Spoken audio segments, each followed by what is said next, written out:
বাংলাদেশ এবং অস্ট্রেলিয়ার মধ্যকার 3 ম্যাচের টি-20 সিরিজ শুরু হচ্ছে 17 তারিখ থেকে। তার আগের দিন দুই অধিনায়ক হাজির ট্রফি উন্মোচনে। রীতি অনুযায়ী পোডিয়ামের সামনে রাখা ট্রফি, আর সেই ট্রফি ঢাকা একটা পর্দা দিয়ে।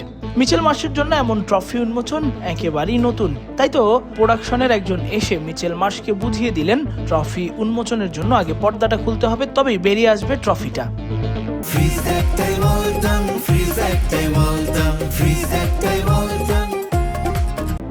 মিচেল মার্শও মনোযোগী শ্রোতার মতো তার কথা শুনলেন। এবার ট্রফি উন্মোচনের পালা। ট্রফি উন্মোচনের সময়ও লিটন মার্শের আলোচনা হলো। সেই আলোচনা জুড়ে থাকলো ক্রিকেট, সেই আলোচনা জুড়ে থাকলো একজন আরেকজনের খোঁজ নেয়া, কুশল বিনিময় করা।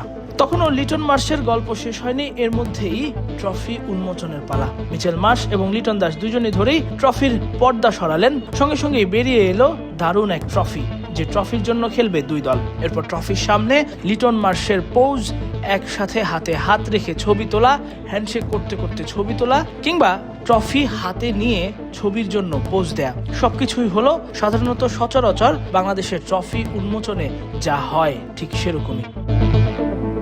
যাওয়ার আগে লিটন মার্শ একজন আরেকজনের সঙ্গে হাত মেলালেন, একজন আরেকজনকে জানালেন শুভকামনাও। কিন্তু এখানেই লক্ষণীয় ব্যাপারটা চোখে পড়লো। ট্রফি উন্মোচনের সময় যে পর্দা ট্রফি দিয়ে ঢাকা ছিল সেটা মাটিতে পড়ে যায়। মিচেল মার্শের নজর এড়ায়নি। যাওয়ার আগে লিটনের সাথে কথা শেষ করতে করতেই সেই পর্দাটা মাটি থেকে তুলে রাখলেন পোডিয়ামে, একেবারে ট্রফির পাশে।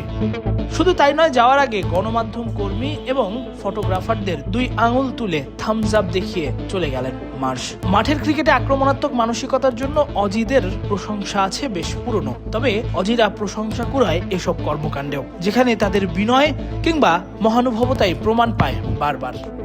তাসফিক পলক, ক্রিক ফ্রেন্জি।